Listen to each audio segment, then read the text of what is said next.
Welcome, തഹ്മനാണ്. Biochemistry ന്യൂട്രീഷനിൽ ഈ video basal metabolic റേറ്റിനെ കുറിച്ചിട്ടാണ്. BMR എന്നാണ് നമ്മൾ ഷോർട്ട് എഴുതുക. BMR-നെ കുറിച്ചിട്ടാണ്. നമ്മുടെ ശരീരം പ്രവർത്തിക്കാൻ എനർജി വേണം, കലോറീസ് വേണം. സോ വെറുതെ ഇരിക്കുമ്പോൾ നമുക്ക് കുറച്ച് എനർജി മതി, കലോറി മതി. പക്ഷെ നമ്മൾ കൂടുതൽ പണി ചെയ്യാണ്, കഠിന വ്യയം ഒക്കെ വേണ്ടി വരുമ്പോൾ ഉയർന്ന തോതിൽ നമുക്ക് കലോറീസ് വേണം. സോ ഈ എനർജി എക്സ്പെൻഡിച്ചറിനെ കുറിച്ച് പറയാനുള്ള അതിനകത്തുള്ള ഒരു ടേമാണ് നമ്മൾ BMR എന്ന് പറയുന്നത്. സോ ബേസിക് ഫിസിയോളജിക്കൽ ഫങ്ഷൻസ് നിർവഹിക്കാൻ വേണ്ടി വരുന്ന എനർജി എക്സ്പെൻഡിച്ചറിനെ കുറിച്ച് ഒരു എസ്റ്റിമേറ്റ് പറയാനാണ്. So it's for basic physiological ഫങ്ഷൻസിന് വേണ്ടിയുള്ള എനർജിയെ കുറിച്ചിട്ടാണ്, കലോറിയെ കുറിച്ചിട്ടാണ് നമ്മൾ പറയുക. അതിനാണ് നമ്മൾ BMR ഉപയോഗിക്കുന്നത്. ആൻഡ് ഇതിന്റെ ഡെഫിനിഷൻ പറഞ്ഞു കഴിഞ്ഞാൽ it's the minimum amount of energy, ഏറ്റവും കുറഞ്ഞ amount of energy required by the body in awake individual. എന്തിനാണ്? To maintain life at a complete physical and mental rest in post absorptive phase. ഇതാണ് എന്റെ definition. നമുക്ക് പറയാവുന്ന definition ഒന്ന് വിശദീകരിച്ച minimum amount of energy required by the body എന്ന് പറഞ്ഞാൽ ശരീരത്തിന് വേണ്ട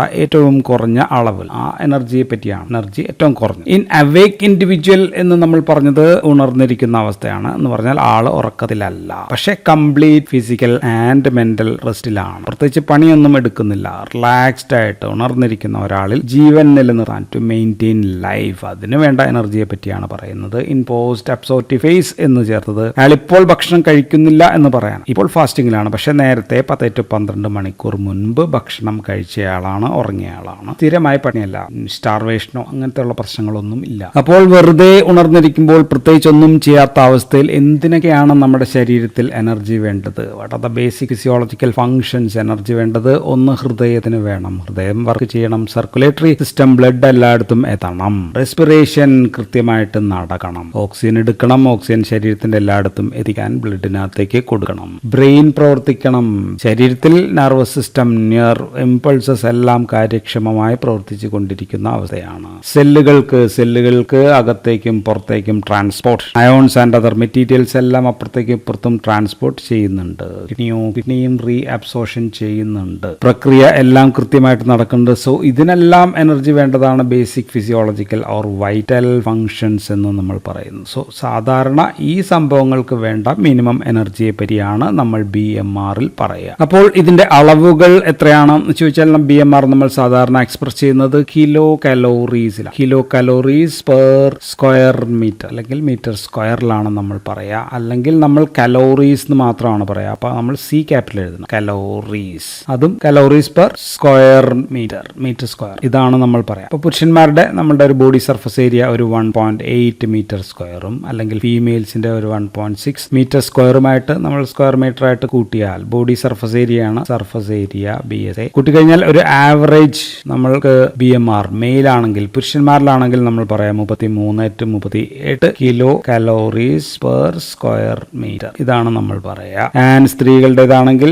ഫീമെയിൽസ് ആണെങ്കിൽ 32 to 35 kilo calories per metre square എന്ന് നമുക്ക് പറയാം. സോ ഇതൊരു 24 മണിക്കൂറിലേക്ക് നമ്മൾ എക്സ്റ്റെൻഡ് ചെയ്യുകയാണെങ്കിൽ അപ്പോൾ നമുക്ക് 24 into 33 അങ്ങനെയൊക്കെ ചെയ്ത് കഴിഞ്ഞാൽ നമുക്ക് 1800 കലോറീസ് എന്ന് നമ്മൾ പറയും ഫോർ മെയിൽ. ഇത് കിലോ കലോറിയാണ്, അതാണ് നമ്മൾ കലോറീസ് ആക്കിയത്. ഫീമെയിൽസിലാണെങ്കിൽ 1400 കലോറീസ് പ്ലസ് ഓർ മൈനസ് ഒരു 200 ഇടുകയാണെങ്കിൽ നമുക്ക് അപ്പോൾ ഒരു റേഞ്ചിൽ നമുക്ക് പറയാം. സോ ഇതാണ് ഇതിന്റെ റേഞ്ചസ്. ഇനി വേറൊരു വാക്ക് നമ്മൾ ഉപയോഗിക്കാറുണ്ട്, അത് റെസ്റ്റിംഗ് മെറ്റബോളിക് റേറ്റ് ആണ്. റെസ്റ്റിംഗ് മെറ്റബോളിക് റേറ്റ് RMR എന്ന് പറയുന്നത് ഇത് ഇതുപോലത്തെ ഒരു ടേം തന്നെയാണ്. പക്ഷെ ഇവിടെ നമുക്ക് ചില കാര്യങ്ങൾ നമുക്ക് വലിയ സ്ട്രിക്റ്റ് അല്ല, കടുംപിടുത്തമില്ല. എവിടെയാണ് കടുംപിടുത്തമില്ലാത്തത്? ഭക്ഷണം കഴിക്കുന്നതിന് തടസ്സമില്ല. ഇത് നമ്മൾ പറഞ്ഞത് പോസ്റ്റ് അബ്സോർപ്റ്റീവ് ഫേസ് 10 to 12 മണിക്കൂർ, ഇത് വേണമെങ്കിൽ ഇപ്പോൾ ഭക്ഷണം കഴിക്കാം, അത് പറയുന്നതാണ് RMR. അപ്പോൾ എന്തായിരിക്കും? ഭക്ഷണം കഴിച്ച് കഴിഞ്ഞ ഉടനെയൊക്കെ ആയിരിക്കാം. അപ്പോൾ നമുക്കൊരു 3% BMR കൂടുതലായിരിക്കും. RMR എന്ന് പറയുന്നത് മിക്കവാറും ഒരു കുറച്ചും കൂടി കൂടുതലായിരിക്കും. എങ്കിലും നമ്മൾ സാധാരണ ഉപയോഗിക്കുന്നത് BMR തന്നെയാണ്, RMR അങ്ങനെ പറയാറില്ല. ഇനി നമ്മൾ BMR മെഷർ ചെയ്യുന്നത്, BMR നോക്കുന്നത് രാവിലെയാണെന്ന് നമ്മൾ പറഞ്ഞു. ഫാസ്റ്റിംഗ് സ്റ്റേജിലാണ്, അതായത് രാത്രി ഭക്ഷണത്തിന് 10 to 12 മണിക്കൂർ ശേഷം 8 മണിക്കൂർ ശരിയായി ഉറക്കം കിട്ടിയ ആളിലാണ് നമ്മൾ നോക്കുക. ആൻഡ് ഇതിന് നമുക്ക് പല മെത്തേഡ് ഉണ്ട്. ഒരു മെത്തേഡാണ് ഓപ്പൺ സർക്യൂട്ട് മെത്തേഡ് എന്ന് പറയും. ഓപ്പൺ സർക്യൂട്ട് മെത്തേഡ് അല്ലെങ്കിൽ അതിനെ ഡഗ്ലാസ് മെത്തേഡ് എന്നും നമ്മൾ പറയും. ഡഗ്ലാസ് മെത്തേഡ്, ഇതിനകത്ത് നമ്മൾ ഓക്സിജൻ എത്ര കൺസ്യൂം ചെയ്യുന്നു, ഓക്സിജൻ കൺസംഷൻ നോക്കുന്നുണ്ട്. ദെൻ കാർബൺ ഡൈ ഓക്സൈഡിന്റെ ഔട്ട്പുട്ട്, ഇത് രണ്ടും മെഷർ ചെയ്യുന്നുണ്ട്. Oxygen consumption and carbon dioxide output. എങ്കിലും നമ്മൾ ചെയ്യുക അധികവും ക്ലോസ്ഡ് സർക്യൂട്ട് മെത്തേഡാണ്. ക്ലോസ്ഡ് സർക്യൂട്ട് മെത്തേഡ് അല്ലെങ്കിൽ നമുക്കതിനെ ബെനഡിക് റോത്ത് അപ്പാരറ്റസ് വഴി ബെനഡിക് ബെനഡിക്ട് റോത്ത് മെത്തേഡാണ് ചെയ്യുക. അതിന് ഉപയോഗിക്കുന്ന അപ്പാരറ്റസ് ആണ് ബെനഡിക്ട് റോത്ത് അപ്പാരറ്റസ്. സോ ഇവിടെ ഓക്സിജൻ കൺസംഷൻ എത്രയാണ് എന്നുള്ളതാണ് നോക്കുക. ഓക്സിജൻ കൺസംഷൻ മാത്രം നോക്കും. BMR നോക്കേണ്ട ആളിന് ഒരു പ്രത്യേക സമയം, ഒരു സ്പെസിഫൈഡ് പീരീഡ്, സാധാരണ ഒരു 2 to 6 മിനിറ്റ്സ് ആണ്. 6 മിനിറ്റ്സ് നമുക്ക് കൂട്ടാം.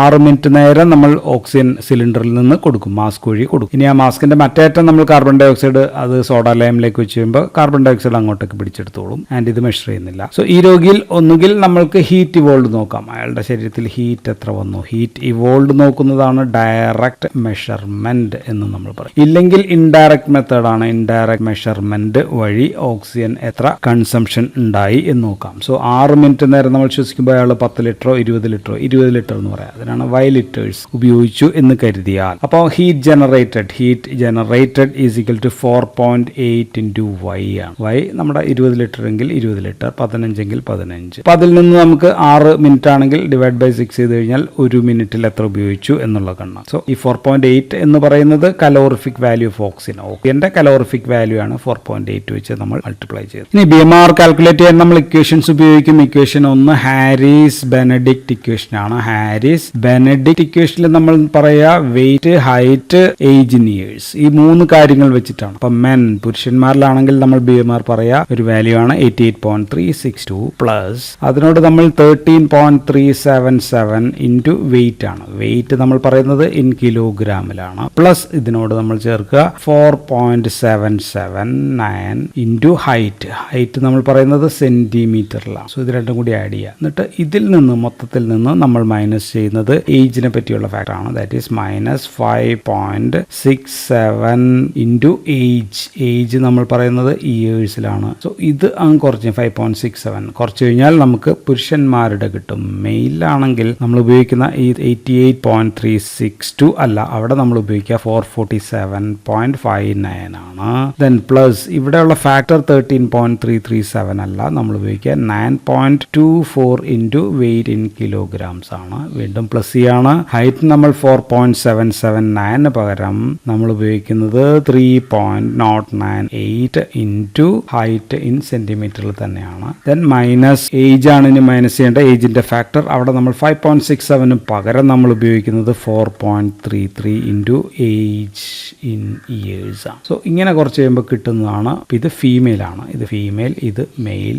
BMR നമുക്ക് കിട്ടും. ആൻഡ് ഇതിനേക്കാൾ എളുപ്പവും ഈസിയും ആക്യുറേറ്റുമായിട്ടുള്ള ഒരു ഇക്വേഷൻ ഉണ്ട്. അതാണ് മിഫ്ലിൻ ആൻഡ് സെൻജിയോർ ഇക്വേഷൻ എന്നാണ് അതിനെ വിളിക്കുക. ഇവിടെ സംഭവങ്ങൾ സുഖമാണ്. ഇക്വേഷൻ മെൻ ആണെങ്കിൽ 10 ഇൻറ്റു വെയിറ്റ് ഇൻ കിലോഗ്രാംസ്, അതാണ് ഒരു ആദ്യത്തേത്. പ്ലസ് അതിൻ്റെ കൂടെ 6.25 ഇൻറ്റു ഹൈറ്റ് ഇൻ സെന്റിമീറ്റർ ആണ്. ഓക്കെ, ദെൻ അതിൽ നിന്ന് മൈനസ് നമ്മൾ ഏജിന്റെ കാര്യമൊക്കെ മൈനസ് ആണ്. -5 into age in years. Okay, അതാണ് നമ്മൾ ചെയ്യുക. എന്നിട്ട് പ്ലസ് ഒരു 5 ഉണ്ട്, അതിൻ്റെ കൂടെ ഒരു 5 കൂടി അങ്ങ് ചേർക്കുക. അപ്പോൾ സ്ത്രീകളിലാണെങ്കിൽ ഇക്വേഷന് ഈ ഭാഗം സെയിം ആണ്, ഈ ഭാഗം സെയിം ആണ്, ഈ ഭാഗം സെയിം ആണ്. എന്നിട്ട് പക്ഷേ -161 ചേർത്ത് കഴിഞ്ഞാൽ നമുക്ക് മിഫ്ലിൻ സെൻജിയോർ ഇക്വേഷൻ നമുക്ക് കിട്ടും. BMR നമുക്ക് കണ്ടുപിടിക്കാം. അപ്പോൾ ഇനി നമുക്ക് പറയേണ്ടത് വളരെ ഫാക്ടേഴ്സ് ഡിറ്റർമിനിങ് BMR ആണ് നമുക്ക് പറയേണ്ടത്. നമ്മൾ ഫാക്ടറിൽ ആദ്യത്തേത് ജെൻഡർ എന്ന് നമുക്ക് പറയാം. ജെൻഡർ മെയിലിൽ കൂടുതലാണ് അല്ലെ, ആൻഡ് ഫീമെയിലിൽ കുറവാണ് എന്നാണ് നമ്മൾ ഇത്ര നേരം പറഞ്ഞുകൊണ്ടിരുന്നത്. എല്ലാം കണ്ടുപിടിച്ചു. സോ കാരണം പുരുഷന്മാരിൽ ബോഡിയിലെ muscle mass, because of muscle mass കൂടുതൽ ആണ് എന്നുള്ളതാണ്. സ്ത്രീകളിൽ എന്താ കൂടുതൽ? സ്ത്രീകളിൽ പകരമായിട്ട് അഡിപ്പോസ് ടിഷ്യൂ ആണ് കൂടുതൽ. സോ പുരുഷന്മാരിൽ ലീൻ മസിൽ മാസ് കൂടുതൽ ഉള്ളതുകൊണ്ട് BMR ഉയർന്നതായിരിക്കും. രണ്ടാമത്തെ ഫാക്ടർ എന്ന് പറയുന്നത് ഏജ് ആണ്, പ്രായമാണ്. പ്രായം വർദ്ധിക്കും തോറും increase in age. So increase in age decreases, age കൂടുന്തോറും ഡിക്രീസസ് BMR എന്നാണ്. BMR സാധാരണ ഈച്ച് ഡെക്കേഡ്, ഓരോ 10 വർഷത്തെ ആ ഡെക്കേഡ് നമ്മൾ പറയുമ്പോൾ ഈ 2% വെച്ച് കുറഞ്ഞുകൊണ്ടിരിക്കുകയാണ്. കാരണം മസിൽ മാസ് കുറയുന്നതാണ്. പക്ഷെ ഗ്രോയിങ് ചിൽഡ്രൻ ഓർ ഇൻഫൻസ് ഇവരിലൊക്കെ പക്ഷേ BMR വളരെ ഉയർന്നതായിരിക്കും. കാരണം വളർച്ചയിൽ BMR കൂടുതലായിരിക്കും. മൂന്നാമത്തെ ഫാക്ടർ എന്ന് പറയുന്നത് body size and surface area ആണ്.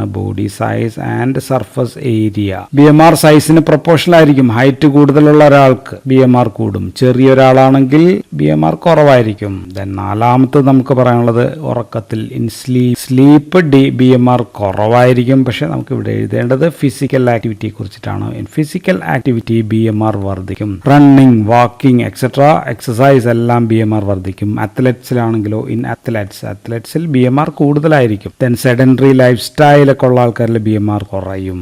ബിക്കോസ് അത്ലറ്റ്സിൽ മസിൽ മാസ് ഒക്കെ കൂടുതലുള്ളതാണ്. പൊണ്ണത്തടിയന്മാരിൽ അഡിപ്പോസ് ടിഷ്യൂ ആണ് കൂടുതൽ, അതുകൊണ്ട് മസിൽ മാസ് അല്ല. സോ BMR കുറവായിരിക്കും. ഇനി അഞ്ചാമത്തെ നമുക്ക് എഴുതാവുന്നത് വിവിധ ഹോർമോൺസിന്റെ ഫലമാണ്. BMR വ്യത്യാസം ഉണ്ടാകും. എൻഡോക്രൈൻ ഹോർമോൺസിൽ ഏറ്റവും പ്രധാനം തൈറോയ്ഡ് ഹോർമോൺസ് ആണ്. തൈറോയ്ഡ് ഹോർമോൺസ് എന്ന് പറയുമ്പോൾ T3 ഉണ്ട്, T4 തൈറോക്സിൻ ഒക്കെ വരും. So thyroxine can increase BMR വർദ്ധിപ്പിക്കുന്ന സംഭവം. സോ ഹൈപ്പർ തൈറോയിഡിസം അല്ലെങ്കിൽ തൈറോടോക്സിക്കോസിസ് എന്നൊക്കെ പറയുന്ന കണ്ടീഷനിൽ BMR കൂടുതലായിരിക്കും എന്നുള്ളതാണ്. ഹൈപ്പോ ആണെങ്കിലോ ഹൈപ്പോ തൈറോയിഡിസം, മിക്സഡീമ അങ്ങനെയൊക്കെയുള്ള അസുഖമാണ് മിക്സഡീമ. 40-50% വരെ BMR കുറവായിരിക്കും. BMR കുറയുമ്പോൾ അവരുടെ വെയിറ്റ് കൂടുതലായിരിക്കും, വെയിറ്റ് ഗെയിൻ ഉണ്ടായിരിക്കും. മറ്റ് ഹോർമോൺസ് പറയുകയാണെങ്കിൽ adrenaline, corticosteroids, growth hormones, sex hormones. So these all can increase the BMR. ഇനി ആറാമത്തെ ഫാക്ടർ എൻവയോൺമെന്റൽ ഫാക്ടേഴ്സ് ആണ്. എൻവയോൺമെന്റ് എന്ന് പറയുമ്പോൾ കോൾഡ് ടെമ്പറേച്ചർ, തണുത്തിരിക്കുന്ന ചുറ്റുപാടെങ്കിൽ BMR കൂടും. കാരണം എന്താ, ശരീരത്തിന്റെ ബോഡി ടെമ്പറേച്ചർ മെയിൻറ്റെയിൻ ചെയ്യാനായിട്ട് BMR വർദ്ധിപ്പിക്കുന്നുണ്ട്. ടെമ്പറേറ്റ് ക്ലൈമറ്റിലാണെങ്കിലും, അപ്പോൾ കോൾഡ് ക്ലൈമറ്റ്, ടെമ്പറേറ്റ് ക്ലൈമറ്റിലാണെങ്കിൽ BMR കുറവായിരിക്കും. പനി,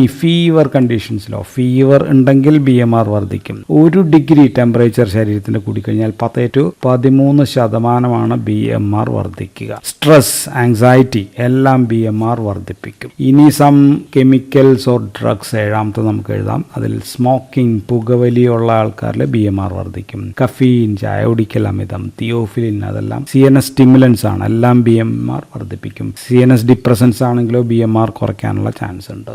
ഇനി എട്ടാമത്തത് ഡിസീസസ്, രോഗങ്ങൾ. കുറച്ചൊക്കെ നമ്മളിവിടെ പറഞ്ഞു. ഹഡിസൺസ് ഡിസീസ്, ഹൈപ്പോതൈറോയിഡിസം എല്ലാം BMR കുറയ്ക്കും. ക്യാൻസർ കേസസ് അല്ലെങ്കിൽ ഇൻക്രീസ് ഹൈപ്പർ ടെൻഷൻ, BP കൂടുതലുള്ള ആൾക്കാർ, കാർഡിയാക് ഫെയിലിയർ, സോ ഇങ്ങനെയൊക്കെയുള്ള കണ്ടീഷനിൽ BMR വർദ്ധിക്കും. അപ്പോൾ ഇതിന്റെ സിഗ്നിഫിക്കൻസ് കൂടി പറഞ്ഞേക്കാം. സിഗ്നിഫിക്കൻസ് എന്താണെന്ന് ചോദിച്ചു കഴിഞ്ഞാൽ ബേസിക് എനർജി നീഡാണ് നമ്മൾ കണ്ടുപിടിക്കുക, അല്ല ജീവിച്ചിരിക്കാൻ വേണ്ട എനർജി. അപ്പോൾ എത്ര കലോറി വേണം ഒരാൾക്ക് എന്ന് നമുക്ക് അറിയാൻ പറ്റും. അതനുസരിച്ച് നമുക്കപ്പോൾ ഡയറ്ററി പ്ലാനിങ് നമുക്ക് ചെയ്യാനായിട്ട് പറ്റും. ദെൻ തൈറോയ്ഡ് ഡിസീസിൽ നമുക്കൊരു മാർക്കറായിട്ട് കൂടി നോക്കാം. അതനുസരിച്ച് മരുന്നുകളൊക്കെ അഡ്ജസ്റ്റ് ചെയ്യാം, അല്ലെങ്കിൽ രോഗനിർണയത്തിനൊക്കെ ഒരു സഹായമായിട്ടും നമുക്ക് BMR ഉപയോഗിക്കും. So that's all about BMR. So thank you for watching.